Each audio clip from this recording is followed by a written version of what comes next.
«Lárgate de aquí, yo no te invité». Mi hijo gritó esas palabras dentro de mi propia casa, frente a mi vecina, doña Rosa, y de mi primo Luis, que habían venido a visitarme. La sala se quedó en un silencio sepulcral. Doña Rosa bajó la mirada al suelo, avergonzada. Luis se quedó inmóvil, sin saber cómo reaccionar ante tal falta de respeto. El sol de la tarde entraba con fuerza por la ventana, iluminando cada rincón, pero para mí fue como si el mundo se hubiera oscurecido de golpe. Javier cruzó los brazos y se plantó allí, bloqueando la puerta de la sala, esperando impaciente a que yo saliera. Valeria, mi nuera, permanecía sentada en el sofá, deslizando el dedo por su celular, con una sonrisita burlona en la comisura de los labios que jamás podré borrar de mi memoria. Tomé mi bolso con movimientos lentos, miré a mi hijo a los ojos y salí. No derramé ni una sola lágrima delante de ellos, pero por dentro sentí que algo vital se partía en dos. ¿Sabes esa sensación de que todo lo que construiste en la vida se ha convertido en polvo? Fue exactamente eso. Yo crié a ese muchacho completamente sola después de que su padre falleció. Cosí ropa ajena hasta que mis manos se acalambraban, pagué su universidad completa con dinero ganado con el sudor de mi frente. Y ahora él tenía el descaro de expulsarme de la casa que, por derecho, era mía. Sin embargo, había algo que Javier ignoraba ese día. Yo había guardado todo. Cada recibo, cada comprobante bancario, cada conversación. Y 3 meses después, cuando él me vio de nuevo, el escenario fue una sala muy diferente, con testigos muy diferentes. Y en esa ocasión, quien tuvo que salir con la cabeza gacha no fui yo. Si quieres entender cómo logré dar vuelta a este juego, quédate conmigo hasta el final de esta historia. Porque lo que sucedió después de aquel día dejó helados a todos. Siempre he sido costurera. Empecé a manejar la aguja a los 12 años, aprendí de mi madre, y cuando me casé, seguí con el oficio. Era un trabajo honesto, agotador, pero era mío. Tenía mi máquina, mi clientela fiel y lograba ayudar con las cuentas del hogar. Cuando nació Javier, Manuel, mi esposo, y yo, hicimos muchos planes. Queríamos darle una vida mejor a nuestro hijo. Educación, oportunidades, todo aquello que nosotros nunca tuvimos. Manuel trabajaba como conductor de camiones. Pasaba días enteros fuera, en la carretera, pero siempre regresaba con esa sonrisa ancha, abrazaba al niño y prometía que un día tendríamos nuestra casa propia. Pero la vida no espera a que nuestros planes estén listos. Javier tenía apenas 11 años cuando Manuel sufrió el accidente. Fue en la carretera, regresando de una entrega en la capital. Dijeron que no sufrió, que fue todo muy rápido. Pero para mí y para Javier, el sufrimiento apenas estaba comenzando. De un momento a otro me convertí en viuda, madre soltera, con un niño que criar y montañas de cuentas por pagar. La pensión era una miseria, casi nada. Así que dupliqué mi carga de trabajo. Cosía de día, cosía de noche. Aceptaba todo tipo de encargos, dobladillos de pantalones, arreglos de vestidos de fiesta, uniformes escolares. Mi máquina vivía encendida. Javier era mi mayor orgullo. Era un buen estudiante, educado, ayudaba en la casa. Cuando me dijo que quería estudiar administración de empresas, no lo pensé 2 veces. Sabía que iba a ser pesado, pero íbamos a lograrlo. Y lo logramos. Acepté más clientes, hice alianzas con 2 tiendas del centro, empecé a coser también los sábados. Hubo meses en los que dormí 4 horas por noche. Mis manos dolían tanto que apenas lograba cerrar los dedos por la mañana. Pero el muchacho estaba estudiando, estaba creciendo, se estaba convirtiendo en alguien. Cuando se graduó, lloré. Lloré de orgullo, de alivio, de cansancio acumulado. Él me abrazó fuerte y me dijo: «Mamá, todo lo que soy, te lo debo a ti».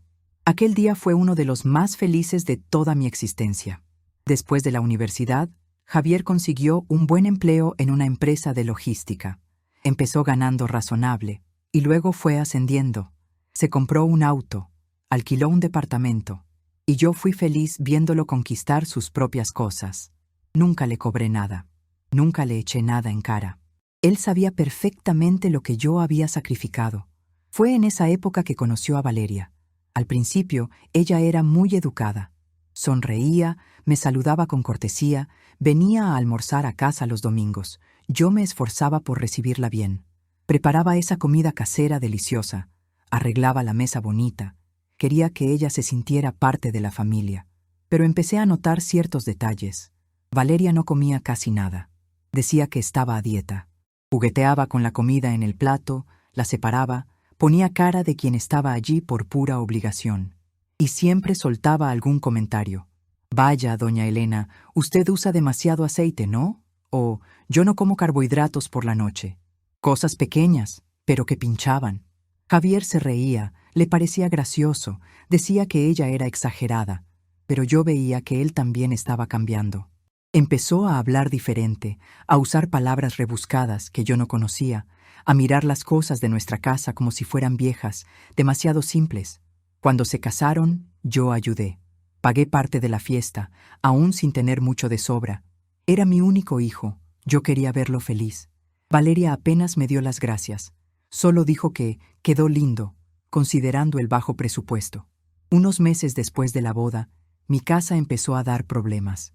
Humedad, grietas, la parte eléctrica pidiendo una reforma urgente. Yo ya estaba jubilada, ganaba poco y no tenía ahorros. Fue Javier quien lo sugirió. «Mamá, vente a vivir aquí con nosotros. Alquilas tu casa, usas ese dinero para reformarla poco a poco y te quedas aquí hasta que esté lista». Parecía una buena idea, parecía un gesto de cariño, parecía gratitud. Yo no sabía que estaba entrando en una trampa. Al principio fueron cosas pequeñas. Valeria me pidió que no usara más la sala por la mañana porque ella hacía home office. Está bien, pensé. Me quedé en mi cuarto. Luego dijo que el olor de mi comida impregnaba toda la casa, así que me pidió cocinar solo cuando ellos no estuvieran. Respiré hondo y acepté, pero la situación fue empeorando. Yo siempre me he despertado temprano. Desde los tiempos de la costura, mi cuerpo se activa antes de las 6. Me levantaba, preparaba mi café, me sentaba en la cocina y me quedaba allí, quieta, pensando en la vida. Era mi momento. Una mañana, Valeria entró en la cocina, me miró y dijo: «Doña Elena, ¿podría tomar su café en el cuarto? Es que necesito la cocina organizada para preparar mi jugo verde en paz». La miré, tratando de entender si hablaba en serio. Lo hacía. Javier estaba detrás, mirando su celular, sin decir una palabra. Tomé mi taza y regresé al cuarto. Mi café se enfrió mientras yo permanecía allí, sentada al borde de la cama, sin comprender del todo qué estaba pasando. Días después, salí a hacer unas compras. Al volver, vi que habían tocado mis cosas. Mis frascos de alimentos que estaban en la alacena de la cocina estaban todos en una caja, empujados hacia un rincón del lavadero. En su lugar estaban los suplementos de Valeria, los botes de proteína, los empaques orgánicos. Pregunté qué había sucedido. Ella ni siquiera me miró bien. «Ah, reorganicé todo. Quedó mejor así, ¿verdad? Más clean. La comida que yo compraba, que yo pagaba, estaba arrumbada en el lavadero para que se viera clean». Respiré profundo. No dije nada, pero comencé a anotar las fechas. La peor humillación comenzó con la llegada de Mateo, mi nieto. Cuando Valeria quedó embarazada, me puse contentísima. Iba a ser abuela. Iba a poder cuidar, dar cariño, ser parte de la vida de esa criatura. Pero pronto descubrí que no sería así. Mateo nació y vino a vivir allí, claro. Yo ofrecí mi ayuda. Dije que podía cuidarlo de día, ya que Valeria iba a volver a trabajar. Ella me miró como si le hubiera ofrecido veneno. «No es necesario, doña Elena. Ya contraté a una niñera profesional». Profesional. Como si yo, que crié a Javier sola, no supiera cuidar de un niño. Pero lo peor no fue eso. Lo peor fue que ella comenzó a impedirme estar cerca del niño. Si yo cargaba a Mateo, ella venía y me lo quitaba de los brazos. «Cuidado, doña Elena, se le puede caer». Si me ofrecía a darle el biberón, decía que no era el horario correcto. Si le cantaba bajito para que durmiera, ella entraba al cuarto y me mandaba a salir. Él necesita aprender a dormir solo. Mateo era mi nieto, mi sangre. Pero yo era tratada como una extraña peligrosa. Hubo un día que arreglé la sala mientras ellos habían salido. Organicé los juguetes de Mateo, doblé las mantas, dejé todo bonito. Cuando Valeria regresó, miró todo y soltó un suspiro de irritación. Doña Elena, ya le pedí que no toque las cosas. Cada objeto tiene su lugar. Usted desorganiza todo. Desorganiza. Yo, que siempre mantuve mi casa impecable, que siempre supe cuidar las cosas, ahora desorganizaba. Javier continuaba sin decir nada. Evitaba mi mirada, cambiaba de tema, pasaba más tiempo en el trabajo. Cuando yo intentaba conversar, él decía que yo estaba exagerando, que Valeria solo estaba estresada con el bebé, que las cosas iban a mejorar. Pero no mejoraron. Empecé a sentir que vivía en casa de extraños. Tenía horario para todo. No podía hacer ruido después de las 8 de la noche. No podía recibir visitas sin avisar con mucha anticipación. No podía dejar mis cosas en la sala. Mi espacio se fue encogiendo hasta caber solo dentro de aquel cuarto. Y entonces vino la cuestión del dinero. Yo había alquilado mi casa, como acordamos. El alquiler era poco, pero era mío. Lo depositaba en mi cuenta y lo usaba para mis gastos, para no depender de nadie. Solo que un día, Javier me llamó para conversar. Mamá, necesitamos hablar de dinero. Estás viviendo aquí, usando agua, luz, internet. Lo justo sería que ayudaras con los gastos. Me quedé callada. Él continuó. Valeria hizo las cuentas. Son unos 600 pesos al mes. Puedes transferirlo del alquiler de tu casa. 600 pesos. Casi todo el alquiler que yo recibía. Para vivir en un cuarto, sin poder usar la cocina por la mañana, sin poder cargar a mi nieto. Acepté, porque no tenía a dónde ir. Mi casa seguía en reforma, el dinero se había acabado y no tenía otra opción. Pero esa noche, sentada al borde de la cama, abrí un cuaderno viejo que tenía guardado y empecé a escribir. Fecha, valor, lo que se dijo. Cada transferencia que hacía, le tomaba foto al comprobante. Cada situación humillante, la anotaba. No sabía aún qué iba a hacer con aquello, pero algo dentro de mí me decía que lo iba a necesitar. La reforma de mi casa debería haber terminado en 6 meses. Fue lo que Javier me prometió. Mamá, en 6 meses está listo. Regresas a tu casa y todo arreglado. Pasó un año, y la casa seguía exactamente igual. Yo llamaba al inquilino, don Roberto, para saber cómo iban las cosas. Él me decía que la humedad había empeorado, que la instalación eléctrica no se había tocado, que el baño tenía problemas. Yo me desesperaba. ¿Dónde estaba el dinero del alquiler? ¿Dónde estaba la reforma? Cuando le preguntaba a Javier, él cambiaba de tema. Mamá, esas cosas demoran. Hay que contratar albañiles, comprar material, es complicado. O entonces, tú no entiendes de obras, deja que yo resuelvo. Pero yo no soy tonta. Sabía que algo andaba muy mal.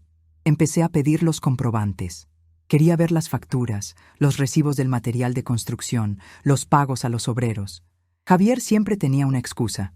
Está todo guardado en la oficina, mamá, luego te lo muestro. La empresa que lo hizo no dio factura, fue un conocido. ¿Ahora desconfías de mí? Esa última frase dolió, pero el dolor no me impidió seguir investigando. Una tarde, salieron y olvidaron la laptop de Javier abierta en la mesa de la sala. Sé que no debía haber mirado, pero miré. Y lo que vi me partió por la mitad. Transferencias. Varias transferencias desde su cuenta. A una tienda de muebles de lujo, a la concesionaria de autos, a una agencia de viajes. Valores altísimos. Y en el historial vi los depósitos que yo hacía cada mes. Los 600 pesos que yo pagaba de ayuda. Y más, los valores del alquiler de mi casa. Todo cayendo en la cuenta de él.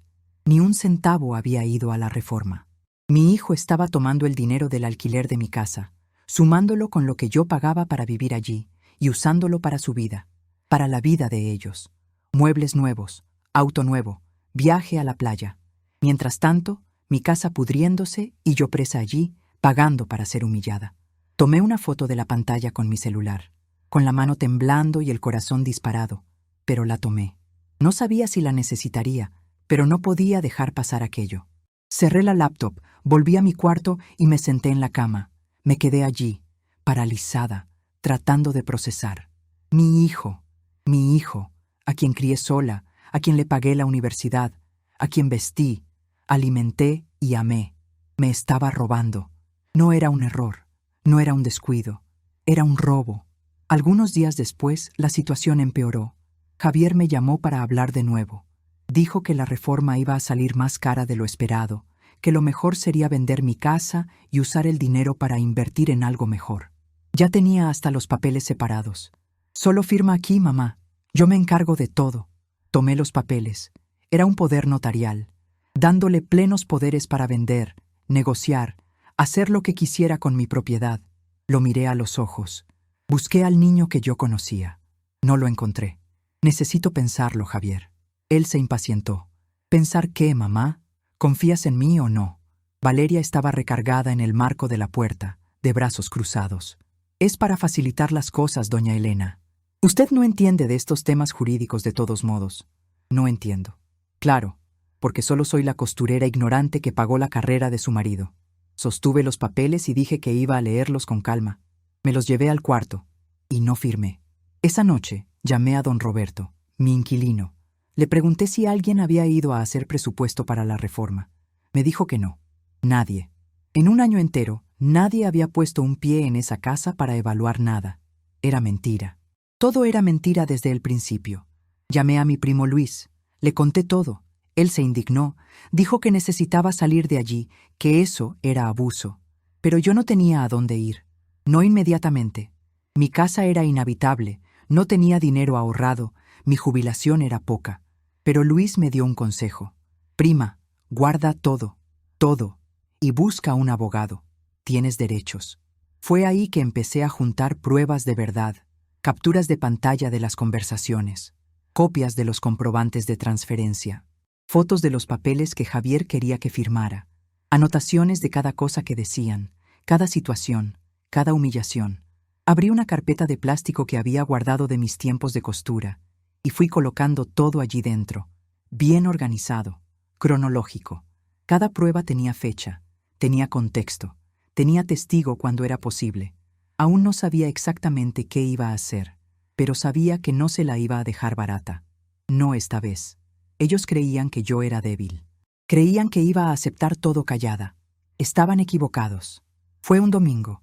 Yo había quedado con doña Rosa, mi vecina de años, y con mi primo Luis para que vinieran a visitarme. Hacía tiempo que no recibía a nadie. A Valeria no le gustaban las visitas. Decía que la casa se quedaba desorganizada. Pero era domingo. Ellos iban a salir a almorzar fuera con los padres de ella, así que aproveché. Hice un pastel sencillo, preparé café. Doña Rosa trajo unos tamales que ella había preparado. Nos sentamos en la sala, conversando, riendo. Por algunas horas me sentí en casa de nuevo, me sentí persona. Luis preguntó por la reforma. Yo desvié el tema. No quería hablar de eso todavía, no allí. Doña Rosa comentó que me veía más delgada, más cansada. Sonreí y dije que todo estaba bien, pero no lo estaba. En medio de la conversación, la puerta se abrió. Javier y Valeria entraron más temprano de lo que yo esperaba. El clima cambió al instante. Valeria miró hacia la sala, nos vio allí y puso esa cara de asco disfrazada de educación. Hola, doña Elena, no sabía que iba a haber gente aquí. Les avisé que doña Rosa y Luis vendrían, respondí, intentando mantener la calma. Javier soltó las llaves en la mesa con fuerza. Mamá, ya hablamos de esto. Tienes que avisar antes. Avisé, hijo. Te mandé mensaje ayer. Valeria bufó. Fue hasta la cocina y volvió con la cara aún más cerrada. Doña Elena, ¿usó mi molde de pastel? Era un molde. Un simple molde de aluminio que ella casi nunca usaba. Lo usé, pero ya lo lavé. Está seco ahí. No es eso. Es que no me gusta que usen mis cosas sin pedir. Doña Rosa y Luis se quedaron callados, sin saber a dónde mirar. La incomodidad se podía cortar con un cuchillo. Respiré hondo. Perdón, Valeria, no volverá a pasar. Pero ella no paró.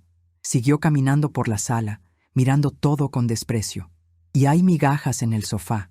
Dejó migajas en el sofá. Lo limpio ahora mismo, dije, ya levantándome. Fue ahí que Javier explotó. Basta, mamá, tú no respetas nada en esta casa.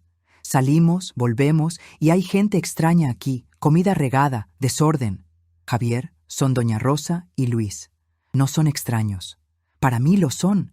Esta es mi casa, no es un centro social. Su voz estaba alta, agresiva. Nunca había visto a mi hijo hablarme así.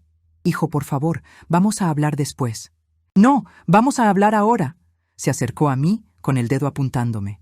¿Crees que puedes hacer lo que quieras aquí? ¿Recibir a quien quieras? ¿Usar las cosas de mi esposa? Intenté calmarlo. Javier, solo hice un café para mis amigos. No hice nada malo. Valeria se entrometió, con la voz llena de veneno. ¿No hizo nada malo? Usted está viviendo de favor aquí, doña Elena, de favor, y se cree la dueña de la casa. Luis se levantó. Mira, con todo respeto, tú no te metas, lo cortó Javier. Esto es asunto de familia. Y entonces vino la frase que nunca voy a olvidar. Javier me miró, con una frialdad que yo no reconocía, y gritó: «Lárgate de aquí, yo no te invité». El silencio fue inmediato, absoluto. Doña Rosa se llevó la mano a la boca. Luis se puso pálido. Hasta Valeria pareció sorprendida con su propia victoria. Miré a mi hijo. Busqué en él algún rastro de arrepentimiento, alguna señal de que se iba a retractar, pero solo se quedó allí, de brazos cruzados, esperando. Tomé mi bolso. No dije nada. No lloré. No supliqué. Simplemente salí. Doña Rosa y Luis vinieron detrás de mí. Salimos juntos de aquella casa. La puerta se cerró tras nosotros con un sonido seco, y supe, en ese momento, que no había vuelta atrás. Mi hijo me había expulsado de mi propia casa, frente a testigos, como si yo fuera basura, pero él no sabía que esos testigos iban a ser muy importantes, y que cada palabra suya había sido escuchada y guardada. Luis me llevó a su casa. Yo no tenía a dónde ir. Mi casa estaba inhabitable, y no iba a pedir refugio a doña Rosa, que ya tenía sus propios problemas. Me senté en el sofá de la sala de mi primo, y fue solo allí, lejos de todo, que me derrumbé. Lloré. Lloré como no lloraba desde el día en que enterré a mi marido. Lloré por la humillación, por el rechazo, por el dolor de darme cuenta de que mi hijo se había perdido, que el niño que yo crié, que amé, que vestí y alimenté con el sudor de mi trabajo, me había tirado a la calle como si yo no valiera nada. La esposa de Luis, Luciana, hizo un té y lo puso en mi mano. Yo apenas lograba sostener la taza. Ella se sentó a mi lado y solo se quedó allí, en silencio. A veces el silencio es el mejor consuelo. Dormí mal esa noche. Despertaba a cada hora, con el corazón apretado, reviviendo la escena, la voz de Javier resonando. «Lárgate, yo no te invité». Las palabras cortaban como navajas. A la mañana siguiente, me levanté temprano. Me senté en la mesa de la cocina de Luis con un café y miré mi bolso. Dentro de él estaba mi celular, mi cartera y aquella carpeta de plástico que yo había empezado a llenar. Las pruebas. Abrí la carpeta despacio. Allí estaba todo. Capturas de las transferencias. Comprobantes de los 600 pesos que yo pagaba por mes. Fotos de la pantalla de la laptop mostrando el dinero del alquiler de mi casa siendo usado para otras cosas. Las anotaciones de las humillaciones. Fechas, horarios, lo que se dijo. Miré todo aquello y algo cambió dentro de mí. El dolor se volvió rabia, y la rabia se volvió claridad. Ya no iba a llorar más. Ya no iba a aceptar. No iba a bajar la cabeza nunca más. Mi hijo había cruzado una línea, y ahora iba a tener que responder por eso. Tomé un cuaderno limpio que Luis me dio y empecé a organizar todo de nuevo, con más cuidado. Hice una línea de tiempo, desde el día que entré en esa casa hasta el día que fui expulsada. Cada transferencia tenía fecha y valor. Cada humillación tenía contexto y, cuando posible, testigo. Sumé todo. Cuánto había pagado de ayuda en esos meses. Cuánto del alquiler de mi casa había entrado en la cuenta de Javier. Cuánto él me había prometido invertir en la reforma y no invirtió. El valor me impactó. Más de 20,000 pesos, una suma considerable. 20,000 que yo pagué, que eran míos por derecho y que fueron usados para la vida de ellos mientras yo era tratada como empleada. No era solo dinero, era dignidad robada, era respeto pisoteado, era una madre siendo borrada de su propia historia. Organicé los documentos por categoría: financieros, testimoniales, emocionales. Puse todo en sobres separados, escribí al frente de cada uno lo que contenía. Hice copias de todo y las guardé en lugares diferentes. Una carpeta se quedó conmigo, otra la dejé con Luis, otra la mandé digitalizada a mi correo electrónico. Si algo sucedía, si intentaban esconder, si intentaban callarme, Las pruebas estarían a salvo. Luis se sentó conmigo por la tarde. Miró todo aquello esparcido en la mesa y sacudió la cabeza. Prima, esto es serio. Tienes material de sobra para demandarlo. Lo sé, respondí. Pero no sé por dónde empezar. Necesitas un abogado. Uno bueno. Pensé en a quien conocía. No tenía mucho contacto con gente del área jurídica. Pero entonces recordé al doctor Morales. Él era amigo de Manuel, mi difunto esposo. Habían trabajado juntos años atrás, antes de que Manuel se volviera camionero. El doctor Morales siempre fue buena gente. Fue al velorio. Mandó mensajes en el cumpleaños de Javier por años. Hacía tiempo que no hablábamos, pero yo tenía su teléfono guardado. Llamé, corazón latiendo fuerte, manos sudando. Él contestó al tercer tono. «¿Elena? Vaya, ¿cuánto tiempo? ¿Cómo estás?» Respiré profundo. «Doctor Morales, necesito ayuda. Necesito mucha ayuda». Le conté todo, resumido, pero le conté. La expulsión, el dinero desviado, las humillaciones, todo. Él se quedó en silencio por un momento. Después dijo, «Elena, ¿puedes venir a mi oficina mañana? Trae todo lo que tengas. Vamos a resolver esto». Colgué el teléfono y respiré hondo. Por primera vez en meses, sentí que tenía un camino por delante. No iba a ser fácil. Yo lo sabía. Demandar al propio hijo, exponer la situación, enfrentar todo de nuevo. Pero no había opción. Él me había quitado la dignidad. Ahora yo iba a recuperarla. Esa noche, organicé todo por última vez. Puse cada documento en el orden correcto. Ensayé mentalmente lo que iba a decir. Me miré al espejo y vi a una mujer diferente. Más vieja, más cansada, pero también más firme. Javier creía que yo era débil. Creía que iba a desaparecer, a aceptar, a olvidar. Pero yo era madre. Y una madre no se rinde. No de sí misma. Mañana comenzaría la revancha. Y esta vez, quien iba a tener que bajar la cabeza no sería yo. La oficina del doctor Morales quedaba en un edificio antiguo en el centro. Tercer piso. Subí por el elevador con la carpeta bajo el brazo, nerviosa. Hacía años que no lo veía. ¿Será que me tomaría en serio? ¿Será que pensaría que estaba exagerando? La secretaria me recibió con simpatía y me llevó hasta su sala. Cuando la puerta se abrió, ahí estaba el doctor Morales. Más canoso, unos kilos de más, pero con la misma mirada atenta de siempre. Se levantó, vino hacia mí y me abrazó. «Elena, qué gusto verte. Siento mucho por lo que estás pasando». Me senté en la silla frente a su escritorio. Puse la carpeta en mi regazo. Respiré hondo. «Doctor Morales, traje todo, todo de verdad. No sé si sirva, no sé si es suficiente, pero...» «Calma», dijo él, con voz firme pero gentil. «Vamos a revisar con cuidado. Cuéntame desde el principio». Y le conté, desde el día que acepté vivir con ellos, pasando por las humillaciones, por el dinero desviado, por la expulsión. Hablé sin llorar, con firmeza, porque ya no se trataba de dolor, se trataba de justicia. Él fue anotando, haciendo preguntas puntuales. Cuando terminé, abrí la carpeta y empecé a mostrar los documentos, uno por uno, los comprobantes de transferencia, las capturas de la laptop, las anotaciones de las humillaciones con fecha y contexto, los testigos. El doctor Morales tomó cada papel, leyó con atención, fue separando en pilas.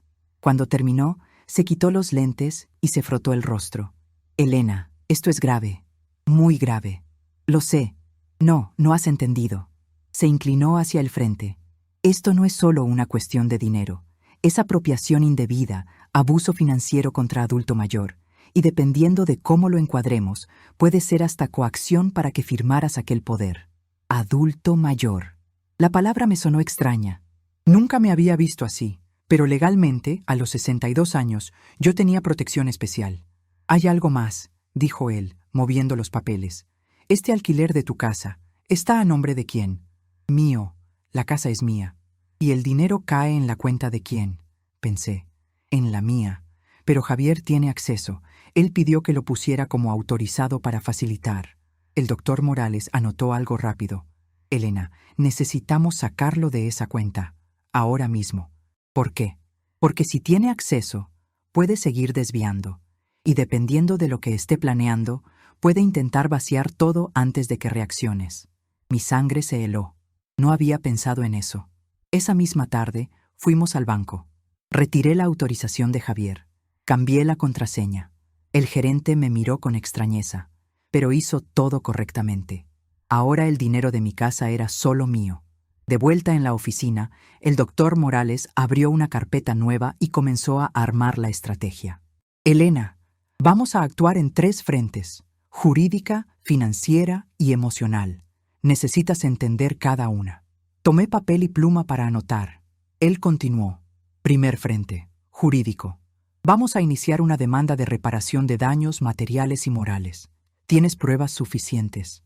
Vamos a pedir la devolución de todo el dinero desviado, con intereses, más indemnización por las humillaciones. Además, voy a pedir una medida de protección para garantizar que no te busquen ni te amenacen.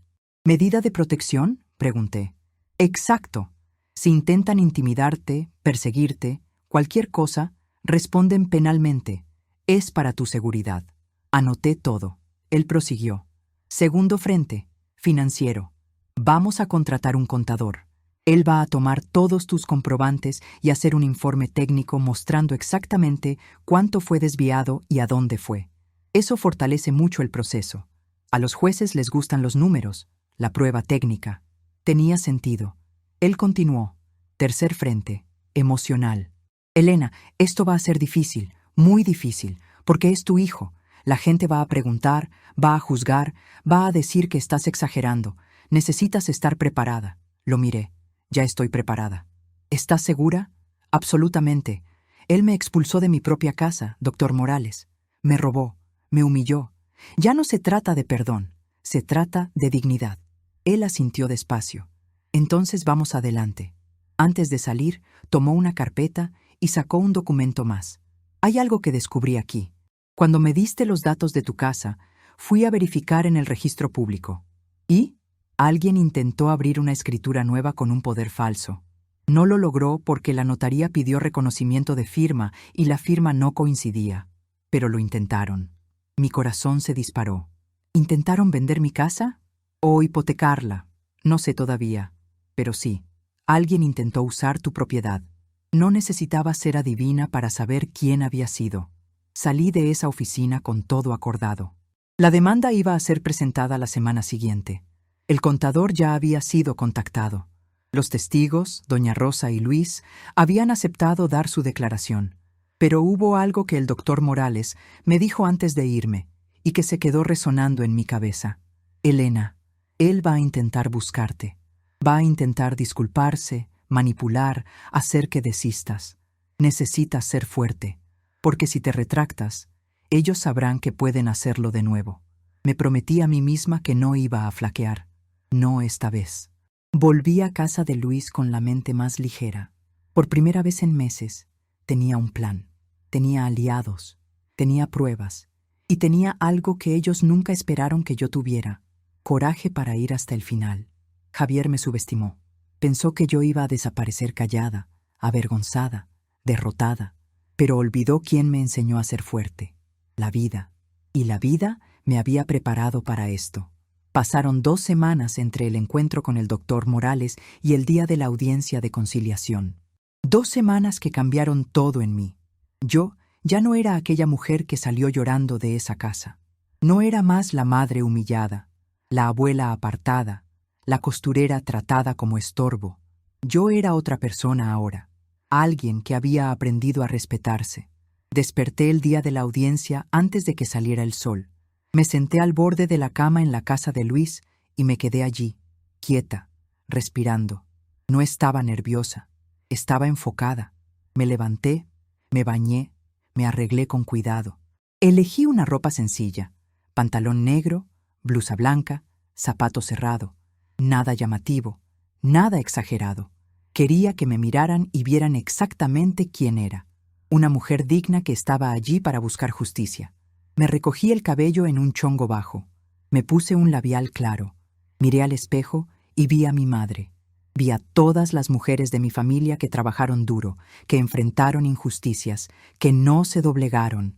Ellas estaban allí conmigo. Luis me llevó en auto. En el camino, la ciudad pasaba por la ventana, pero yo apenas la veía. Mi mente estaba en lo que iba a decir, en cómo me iba a comportar. El doctor Morales me había orientado. Sé firme pero no agresiva. Deja que las pruebas hablen por ti. Las pruebas. Yo había revisado todo la noche anterior. Cada documento, cada valor, cada fecha. Había ensayado mentalmente. Sabía que Javier iba a intentar desestabilizarme, que Valeria iba a estar ahí con esa cara de desdén. Pero yo estaba preparada. Llegamos al juzgado. Edificio grande, frío, lleno de gente circulando con carpetas y papeles. El doctor Morales ya estaba allí, esperando en la entrada. Se acercó, puso su mano en mi hombro. ¿Lista? Lista. Subimos hasta el piso del juzgado de familia. Pasillo largo, bancos de madera a los lados. Y allá al fondo, sentados, estaban ellos, Javier y Valeria. Mi corazón dio un salto cuando vi a mi hijo. Estaba de traje, cabello peinado, serio. Valeria al lado, de vestido y tacones altos, mirando su celular. Conversaban en voz baja con su abogado. Cuando Javier me vio, se puso pálido. Creo que no esperaba que yo realmente fuera a aparecer, que yo realmente fuera a llevar aquello adelante. Nuestras miradas se cruzaron. Yo no desvié la vista, no bajé la cabeza. Miré firme, directo a sus ojos. Él fue el primero en desviar la mirada. Me senté en el banco del lado opuesto del pasillo, con el doctor Morales a mi lado y Luis justo detrás. Me quedé allí, erguida, manos en el regazo, esperando. Valeria me miró de reojo. Le susurró algo a Javier. Él no respondió. El silencio era pesado. Podía sentir la tensión en el aire. Otros casos eran llamados. Otras familias entraban y salían de las salas. Pero yo solo lograba pensar en una cosa.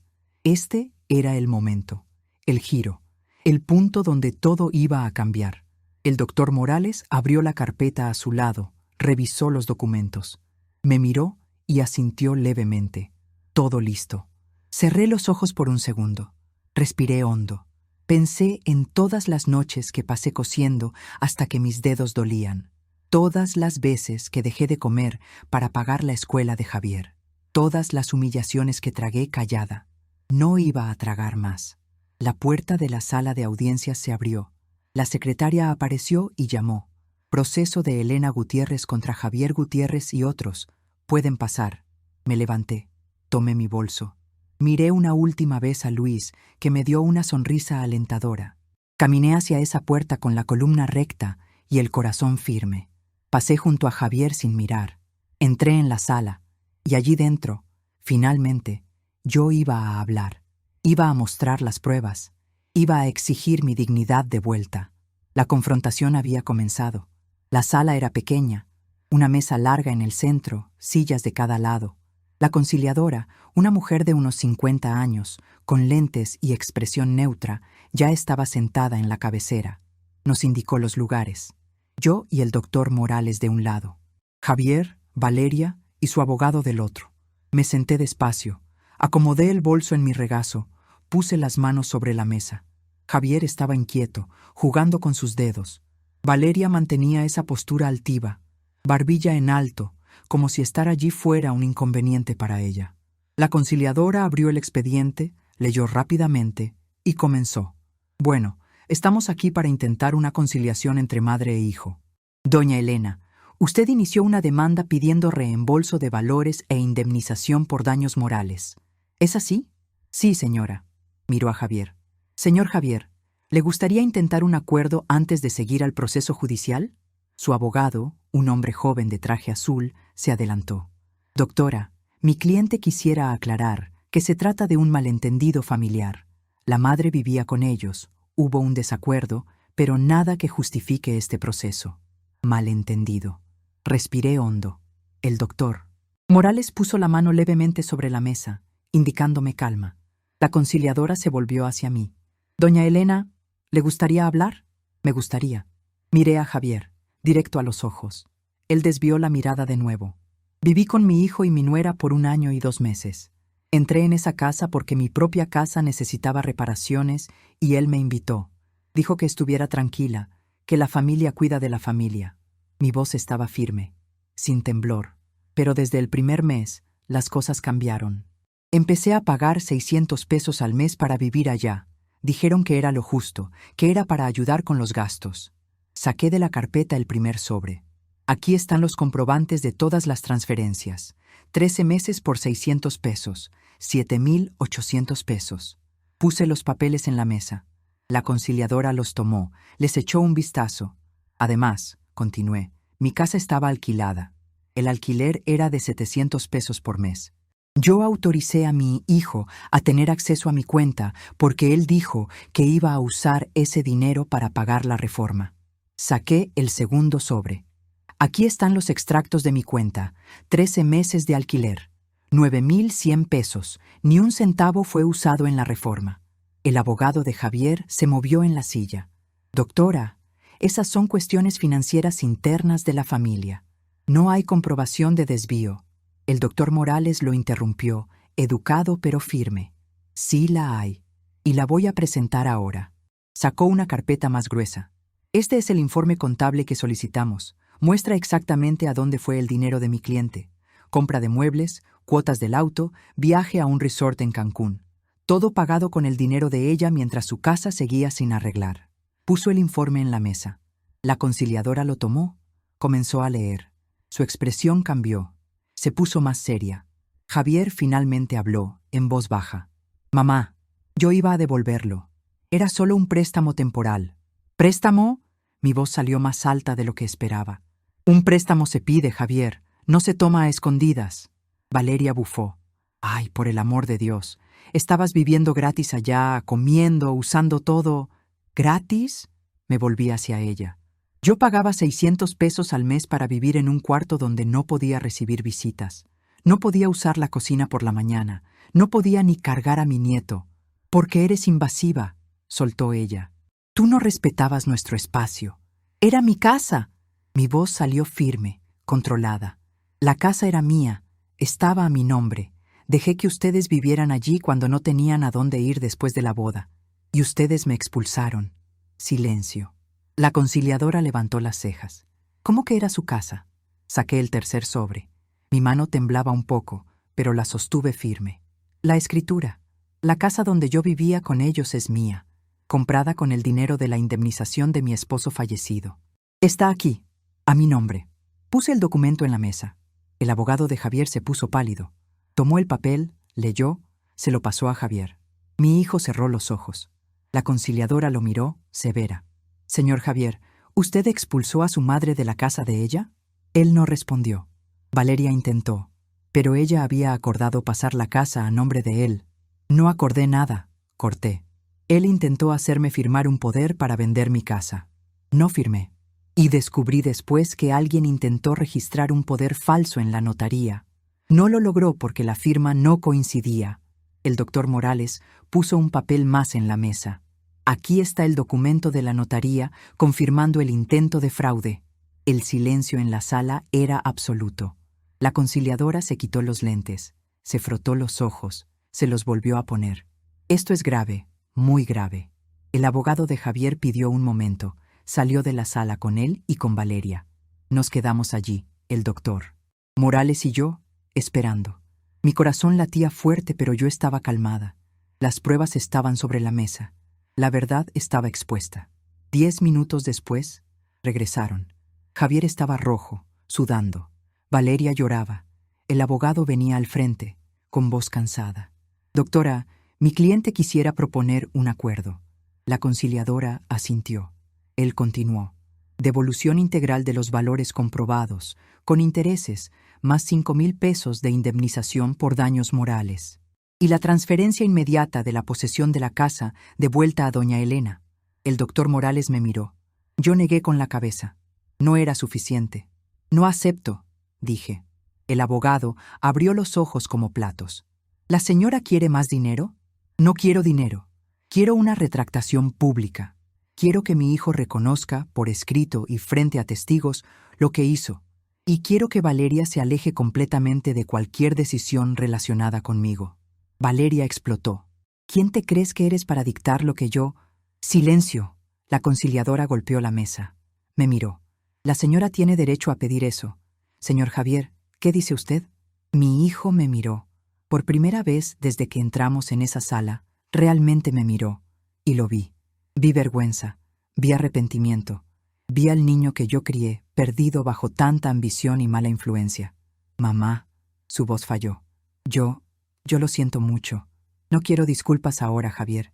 Quiero justicia. Él bajó la cabeza. Asintió. El acuerdo fue redactado allí mismo. Devolución de 17,000 pesos con intereses. Indemnización de 10,000 por daños morales. Retractación formal con copia para 3 testigos. Prohibición de contacto por 6 meses. Y la garantía de que yo tendría derecho de visitar a mi nieto sin interferencia. Firmé el papel. Mi mano firme, mi corazón ligero. Cuando salí de esa sala, pasé junto a Javier. Estaba parado, cabeza baja, hombros caídos.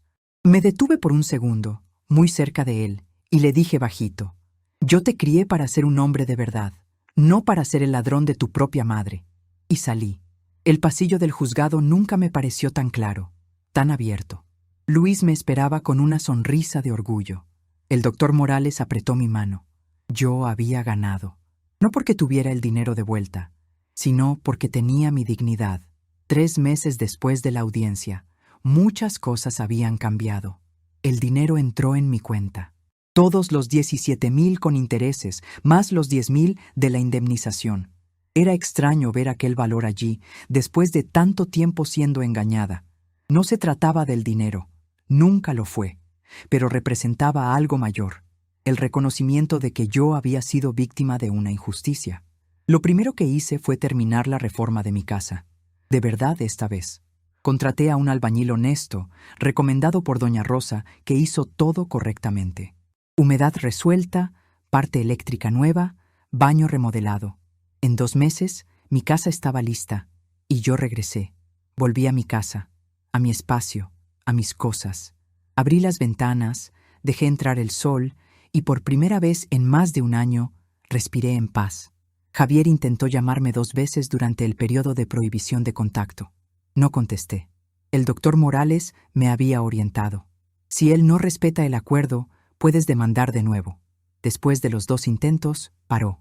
La retractación formal llegó por correo certificado. Un texto corto, seco, probablemente escrito por su abogado. Pero estaba allí. El reconocimiento de que había desviado mi dinero, que me había tratado mal, que pedía disculpas.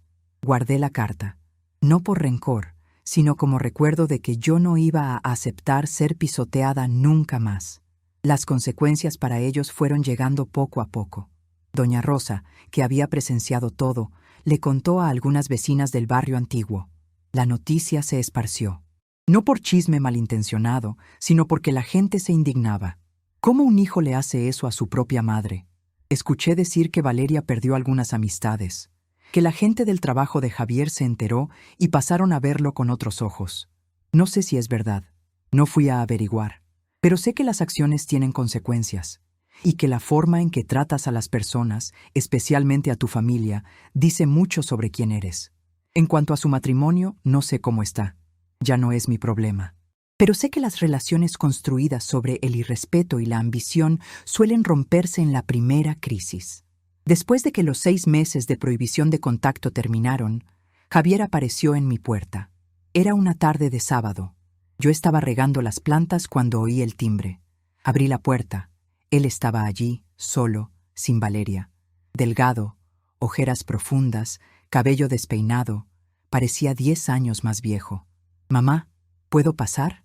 Me quedé parada, mirándolo. Parte de mí quería cerrar la puerta. Parte de mí quería abrazar a mi hijo y decirle que todo estaba bien. Pero yo sabía que no lo estaba, y que fingir iba a ser una traición a mí misma. «Puedes», respondí, «pero solo si vienes con respeto». Él entró, se sentó en el sofá de la sala, se quedó allí, manos entrelazadas, mirando al suelo. «Arruiné todo, ¿verdad, mamá?» Me senté en el sillón frente a él. «Lo arruinaste, pero no solo conmigo, lo arruinaste contigo mismo». Él asintió, con los ojos llorosos.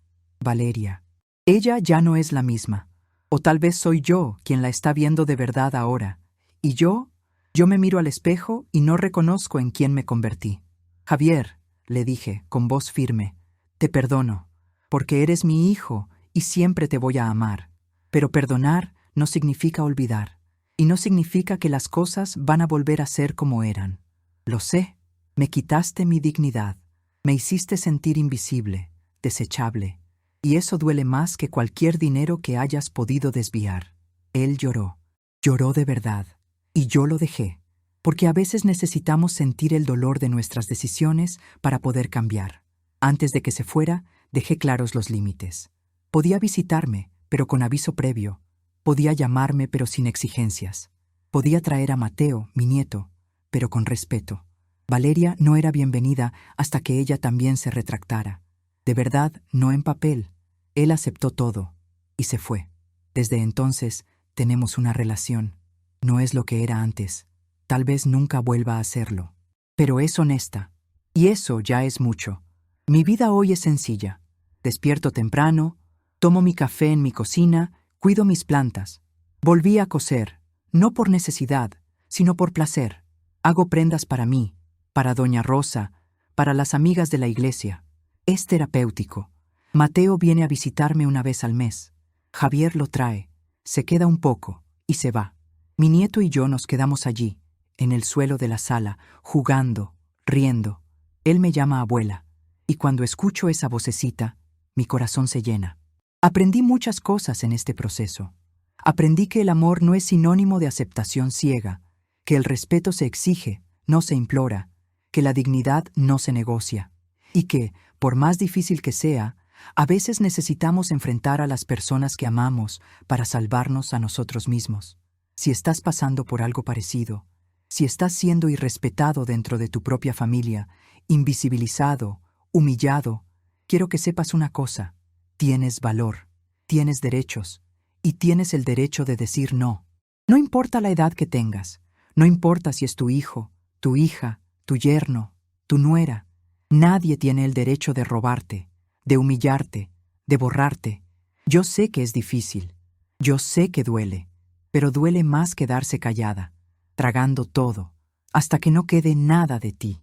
Levántate, junta tus pruebas, busca ayuda y ve a recuperar tu dignidad, porque al final no nos llevamos dinero, no nos llevamos casa, no nos llevamos nada material, pero nos llevamos la forma en que nos respetamos a nosotras mismas. Y eso nadie te lo quita. Si esta historia te tocó, comenta aquí desde qué ciudad estás hablando y quédate conmigo para los próximos videos que van a aparecer ahí en la pantalla. Alguien puede necesitar escuchar esto hoy.